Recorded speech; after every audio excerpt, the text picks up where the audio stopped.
Okay, Happy New Year. Today I want to do something a little bit different. I recently acquired this Microsoft tablet, and it's nice because I can literally write on scores while I talk about them. So this is like the perfect device for me to teach musical concepts, which I really would like to emphasize more and more in my teaching, both privately and online.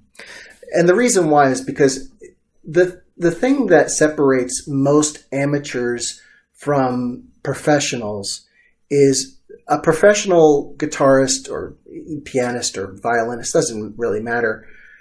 They have a very keen sense of music understanding, what is typical in the music they're playing, whether it be classical music or romantic music, or even jazz or rock. It doesn't really matter. But a professional knows what is typical and what is not so typical. And they know it so well that when they look at the music, they can immediately scan it. And in classical musicians, they can easily read it. They can easily memorize it. Okay, they can play without any pausing. Even if they make some mistakes, it's not a big deal. They don't lose the flow. And this is one of the big factors I see in a lot of my students is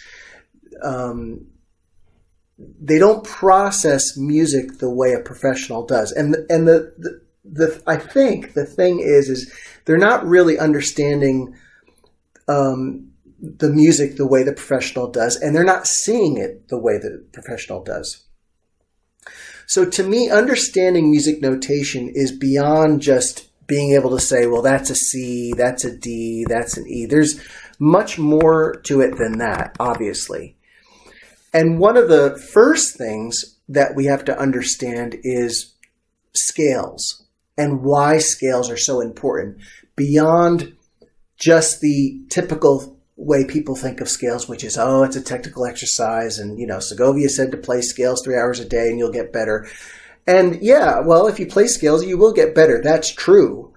However, understanding what scales are trying to teach us is even more important than just practicing them blindly. Okay? So this scale here, C major. This scale outlines the key of C major. C major has no sharps and flats. All right, we can see that very clearly. And we can see in this scale that there are no sharps and flats. So these are the notes in the key. And that's important to understand because when you're playing in C major, the vast majority of the notes that you're going to be looking at are going to be within this framework, within this scale. So knowing the scale for C major or D major or B minor or whatever it is you're playing is an important template to know so that you're not surprised by the notes. Okay, when we're playing in C major, it's not a random collection of notes. It's notes chosen from the key of C major, and those notes are represented by our C major scale. Okay, so we want to know scales really well. Now, that's obvious to most people. Well, yeah, if you're in the key, the scale is representing the key. Okay, so what? The other thing that scales are trying to teach us, and this is something that I only recently started thinking about and realized that one of the reasons why I can read well and memorize music well, this is one of the reasons. One of the other thing that the scales are teaching is that we need to look at music in a horizontal fashion. To look at music not in a vertical fashion, which most students get caught up on. They see C, then they see D, then they see E, and then they might not recognize this note, and they think about it, and then they say, oh, that's an F. But it's all very disjointed. What scales are trying to teach us is scales are trying to teach us one of the fundamental movements of notes in a horizontal plane. And that fundamental movement of note is stepwise motion. C to D is stepwise. D to E is stepwise. E to F. Stepwise simply means that there's no jumping around, right? C, D, E, F, G. It's straight up the scale. There's no jumps. It's not like this, you know. This would be a jump. C to F or E. That would be a jump. C to E would be a jump, right? Or E up to G. C to G. That would be a jump. But notice it's totally alphabetical. C, D, E, F, G, A, B, C. Totally alphabetical. And then the other thing to notice is that because it's totally alphabetical, because it's totally stepwise, when we read it, we can see that it's always line, space, line, on the line, space, on the space, line, space, line, space. And you'll notice all scales, no matter how exotic they are, all scales will have that in common. Line, space, line, space, line, space. So when I read this, I'm not reading, and this is important to understand if you're having problems with reading. When I'm reading this, I'm not reading this C and then, let me see, that's a D and then, I mean, that's going on in the background of my mind, but what I'm really looking at is the shape of this horizontal line here. I'm looking at, well, line, space, line, space, line, space, line, space, so it's a scale. So I can see C to C with no gaps, and I don't even have to look at these notes anymore. I can just say, okay, this is all line space. And it has a certain, the thing to understand about notated music and why it's such a brilliant invention is it has a certain, the pattern has a certain look to it. This line space, line space, line space, all the way up has a certain visual look to it. And it doesn't matter what key that's in. It always looks like that. Scales always have that stepwise motion look to them. Okay, so that's another thing about scales that a lot of people miss is they're trying to teach stepwise motion. Now, why is that important? Because that happens all the time in music. And so when you see stepwise motion, you don't need to look at each individual note. I mean, you shouldn't be looking at each individual note. You want to be looking at the line of notes, right? Often you'll hear people talk about line, right? This is a line right up to C. C to C, that's a line with no breaks. Okay, so that's our scale, C major scale. Now I'm going to play that on the guitar. So we have,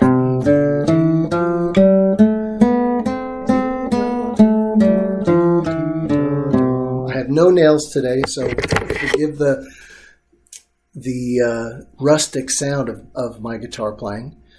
So that's C major scale.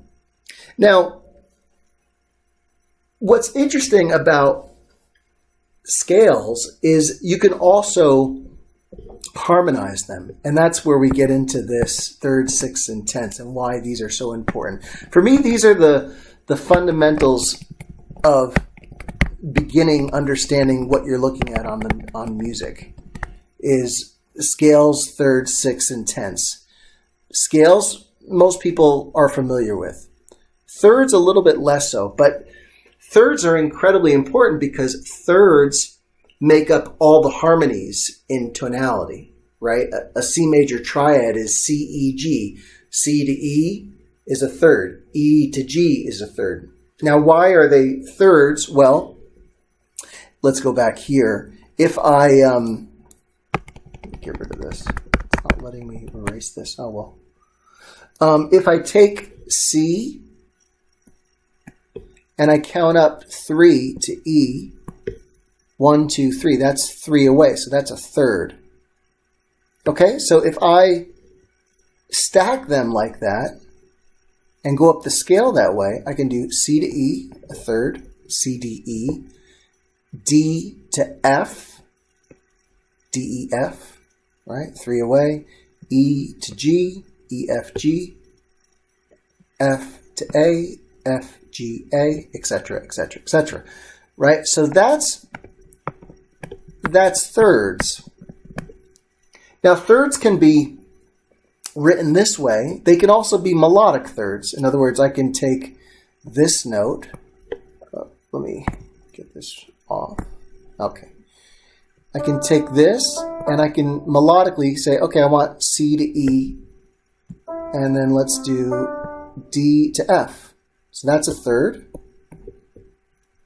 And this goes down a step, right? And then here's a third again.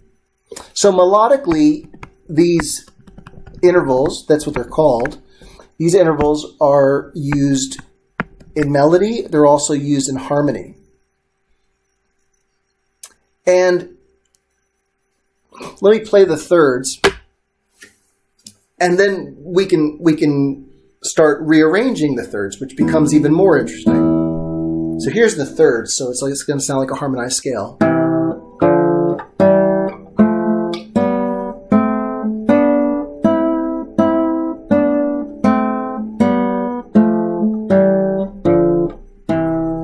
Okay?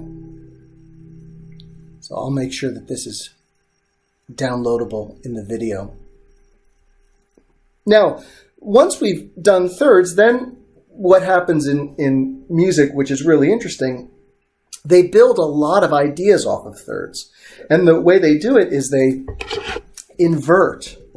So in this case, this C to E here, low C to higher E, I can take the C, oops, I can take the C, still getting used to this program, and I can put it up. Now, when you do that, this is now called a sixth. Why? Because if you count up through the scale, E, F, G, A, B, C, it's 6 away. So that's called a sixth. Sixths have a certain look to them, as do thirds, by the way. I didn't mention that, and I would like to really quickly. Notice that thirds always look the same. Line, line, line. Space, space. Line, line, right? Both on the line. Space, space. Notice how close they are. These are thirds. Thirds always look this way. This is why it's important to understand when you're looking at notation to not look at notes individually. You want to look at note patterns, collective note patterns, right? Together, it's a third, and that's what it looks like. All these are the same. They have the same structure, line to line, right next to one another, space to space, right next to one another, etc. That happens also when we get into sixths. Notice now in the sixths, we have E to C. Notice the distance, right? Don't worry about line to space here, because this could be any line, right? I could take this C, I could put it here and say, oh, it's line to space, but that's not the distance is what we're looking at here. So yes, it's line to space, but notice the distance, 6 away. F to D, 6 away. F, G, A, B, C, D, 6 away. That looks that way. G to E. I always call out the lower note first, by the way. So G, A, B, C, D, E. Right? So sixths have a certain visual quality when you're reading them. And that's all the way up. And it doesn't matter what key. They always look the same. Sixths always look the same. So let me play this in C major. Here's 6.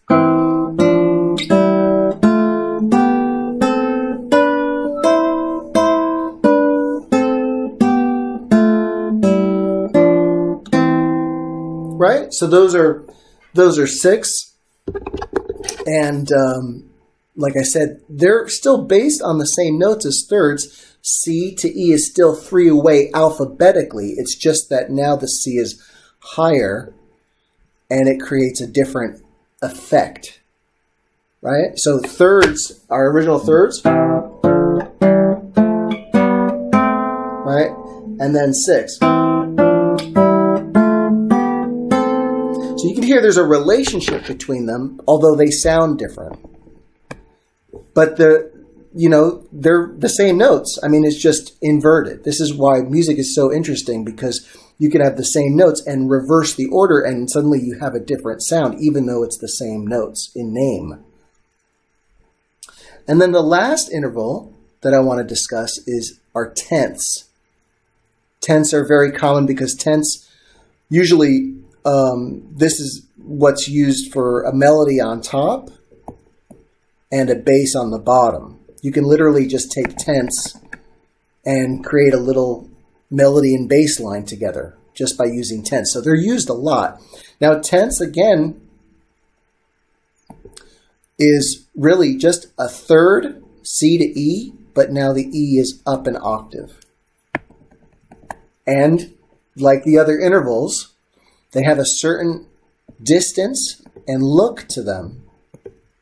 And by the way, when I'm reading music and I see tenths, I immediately know that they're tenths. Why? Because you get used to looking at the shapes of these intervals. The common ones especially. You want to get these are the common intervals. So you want to get really clear about what they look like, so you don't have to, think, okay, what's this note? All right, that's a C, and then this is an E. If you know these intervals well, you'll read this really quickly, no matter what the era of the piece is.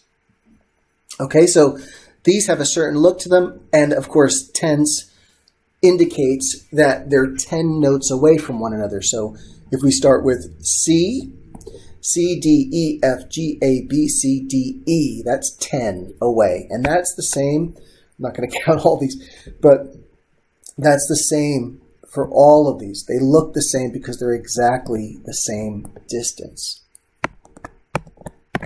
So I'm going to play these now. So C and E, E on top.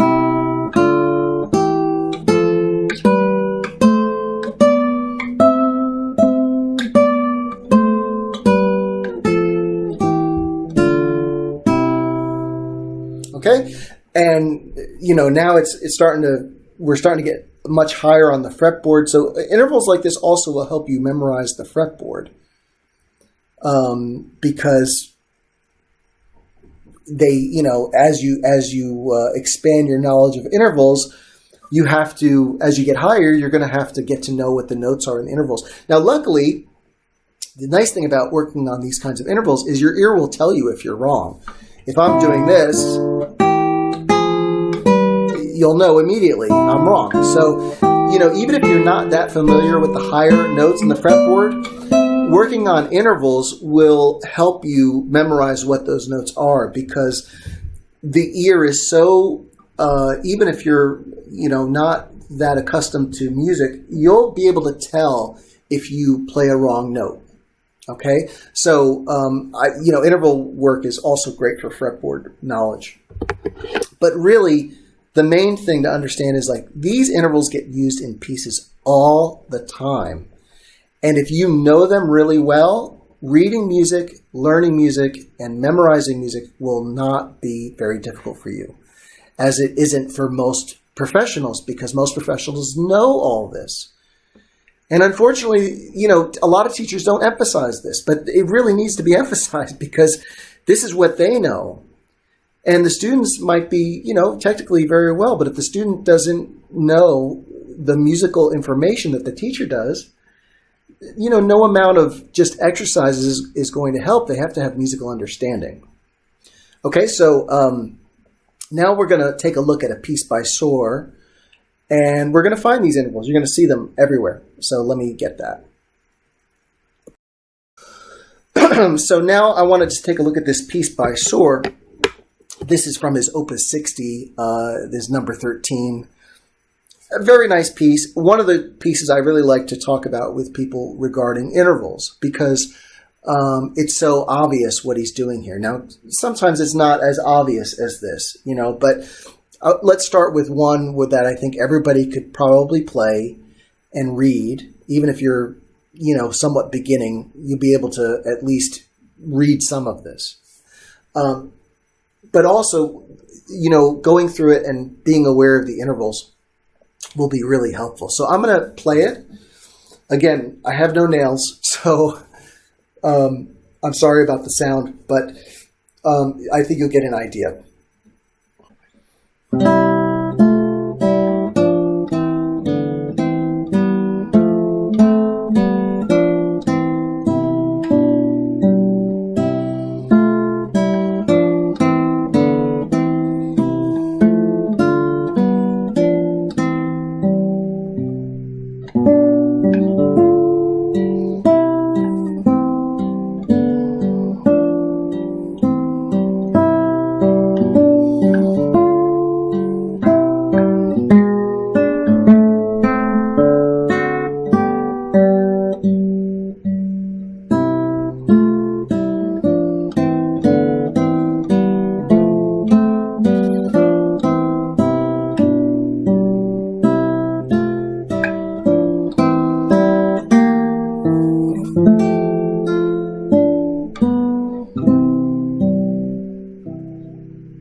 All right, so that's this beautiful little study by Soar. And I think one of the reasons why Soar wrote this is for the teacher to emphasize these ideas that I'm about to emphasize, which is, understanding these intervals, these common intervals.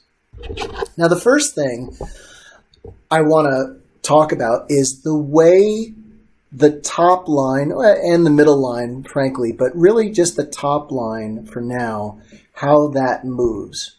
So if we take a look, we see it goes E, F, E, D, C, B, C, B, A. Then it starts to jump a little bit. But notice this part, this is awfully thick here. Let me get a better size. Let's thin it out. Okay, so E, F, E, D, C, B, C, B, A. Notice that this is all stepwise motion. Right? This whole line on top, it's stepwise. So it's not a scale per se, not the way we usually think of scales, but it is stepwise motion, which is what scales are trying to teach us to look for. E, F, E, D, C, B, C, B, A. There's no jumping. He doesn't do E to G. He doesn't do E down to A, right? It's all stepwise. E, F, E, D, C, etc. Stepwise motion. So when I'm reading this, I'm looking at stepwise motion, which helps me immediately not think too much about the notes. I just have to follow the line. It goes up one step, down, down, and then back up one step, and then down. And I can read it just like that. I don't have to think about the notes so much. All right, so stepwise motion. Then notice, let's make this just a little bit bigger. Okay. Then notice here, he starts jumping.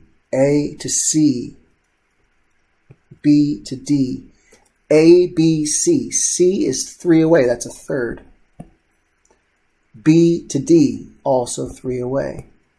So those are thirds. Notice in between, he does stepwise motion, C to B, right? So it's scale from the beginning, D, D, da, or stepwise motion, I should say. D, then third, and then here again, third, and stepwise in between. So it's third step, and then again third and step. Let's hear that. Third, step, right, sorry. Here's third, and then steps down here. All right, so there's a little pattern here. And these are the kinds of musical patterns you want to get familiar with. Not just looking at these notes individually, which is what most people do. They say, oh, that's an A, then that's a C. They don't think about the relationship. Then they go to B, then they see D, and then they see C. And it's all random, right? It could be anything. But actually, it couldn't be anything. Soar, like most composers from this time, Soar emphasizes stepwise motion and thirds. And there's a pattern to that. It's not random. You can hear it. It's not a random pattern. Therefore, notationally, it's not a random pattern. It doesn't look random. You can see the leaps and the steps are consistent. There's a consistency to it. Right? So what we hear and what we see on the page if you hear a pattern in your playing, then you should see it on the page, and vice versa. If you see a pattern in the page, you should hear it in the playing. And you want to be looking for these, because that's the joy of classical music, is the inventiveness of the patterns. Is one of the things about it that's so amazing, is the incredible inventiveness of these simple patterns, scales and thirds. Really, that's all this is about. Notice that also from the beginning we have parallel sixths. Sixth, sixth. This is a sixth. This is a sixth. This is a sixth. These are all sixths. So if I know my sixths, all this is obvious.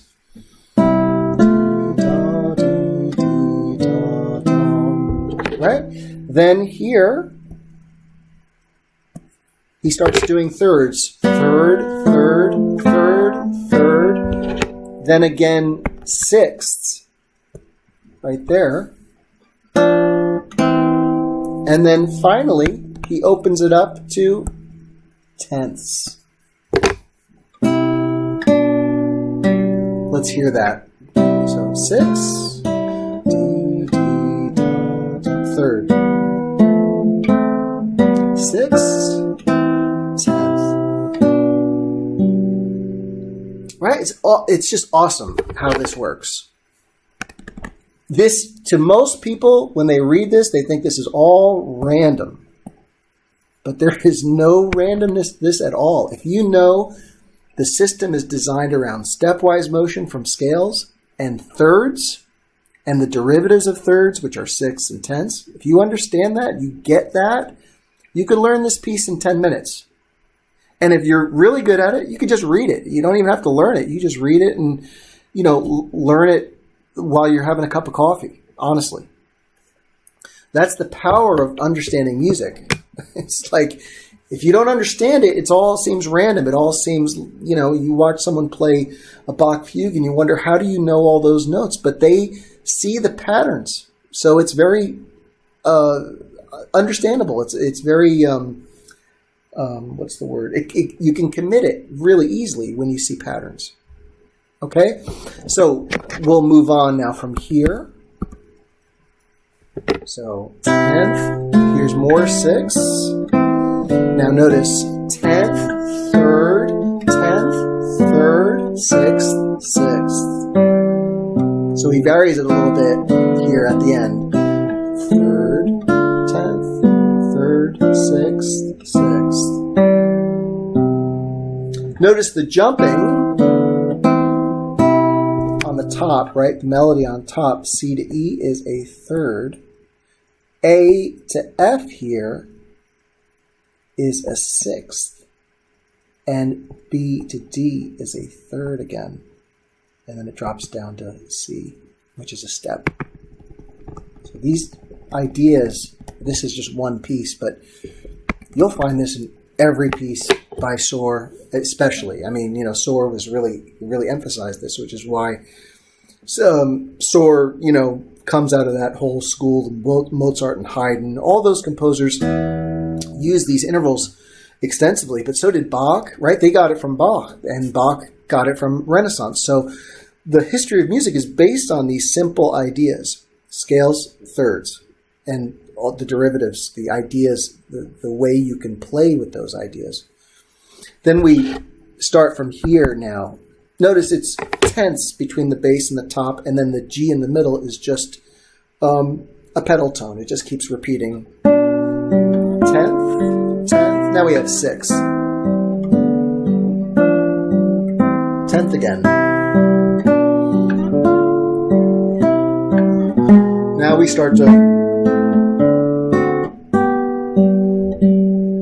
At the end here, it starts to look different. And the reason why is because he starts to put in sharps, right? And that's indicating that we're moving out of key slightly. And so when you're looking at music in, let's say in this key is C major, and you start seeing sharps or flats, it doesn't matter, you realize that, well, that's got to be something a little bit different, most likely. That's something a little bit perhaps outside the key. And it looks different, right? And even though this is still a sixth, this is still B to G, in this case G sharp, but B up to G is still a sixth. It still looks like a sixth. But the G sharp means we're pushing out a key a little bit. Then we have this third, A to C, no problem. And then here, this interval we don't know yet. It's an augmented fourth. And if you count up C to F sharp, C, D, E, F, that's 4 away, and then the F sharp makes it augmented. Now, I don't need to explain that now. But this interval, we don't have in our vocabulary yet. That's okay. Notice where it ends up, a sixth. Right? Then, after this, it returns to the beginning material. D6 thirds, 6 tenth, 6. Notice here, this is still a sixth as well, but we have a B flat, which is not in the key of C major. All of these are 6, right? This too. But this one is with that B flat, it's a little different. And then he resolves to a chord with a third in it. Another third, and then thirds at the end here. Third, third.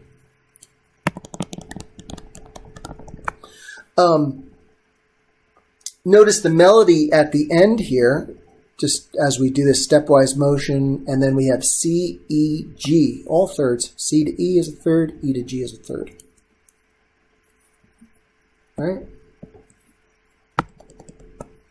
And then here we have G to F, which is stepwise motion, F to D, F, E, D is a third, D to B is a third, and then stepwise motion. He does that a lot. You'll notice thirds and then stepwise motion, thirds and then stepwise motion. So the stepwise motion tends to resolve that jumping around, you know. At the end here, from here, you can hear that it sort of,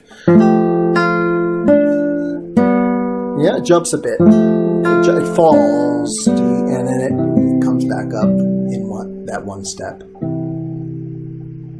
Okay, so I didn't want to spend that much time on this piece, but you can see that the intervals, the basic intervals, and the basic ideas of scales and thirds, boy, they are used so much in classical music. And if you don't know those intervals really well, you want to learn them. And I'll have a sheet you can download, and you can start learning them. But spend time, instead of just running through pieces, spend time understanding the fundamentals, these little things. This is all you got to really start with. Scales, thirds, and sixths and tenths. The sixths and tenths are derivatives of thirds. They're inversions of thirds. But if you just get scales and thirds really clear in your mind for the keys that you're playing in, you'll see massive improvement in learning and reading and understanding music within a very short period of time. So this year, this is now 2018, this is the year where, take some time to start understanding the music that you're playing. I've had students say to me, why do I have to spend time on this stuff? I just want to play. And I'll ask them, well, how long does it take you to learn, whatever it is? Let's say they're trying to learn a piece by Bach, the D minor. I'll ask them, how long does it take you to learn something like that? And they'll say, that'd take me a month, or 2 months or something. And I'll say, a piece like that, it's all based on these ideas. You could learn a piece like that within a few days. And honestly, a professional guitarist could learn a piece like that within a few hours. And that's the power of musical understanding. If you have music understanding, learning music is quick. It's really quick. So I understand people saying, I just want to play, but really, how much time are you spending trying to figure out music? Trying to remember what you just learned, trying to find your spot in the score, which so many people do. They start playing a piece and then they forget where they are. They don't remember the piece. They look back at the score. They have no idea what they're looking at the score. They have no idea where they were in the score.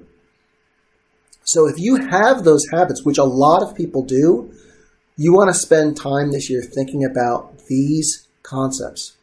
And you could look it up online. You could look for, in terms of understanding scales, look for understanding scales online.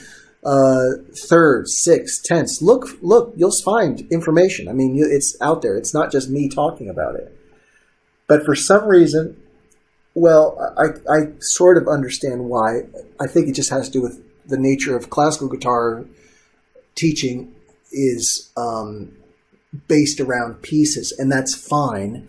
And of course, in college, we'll learn theory. But I think if you don't learn a little bit of this basic music fundamentals, it's always a struggle to learn music.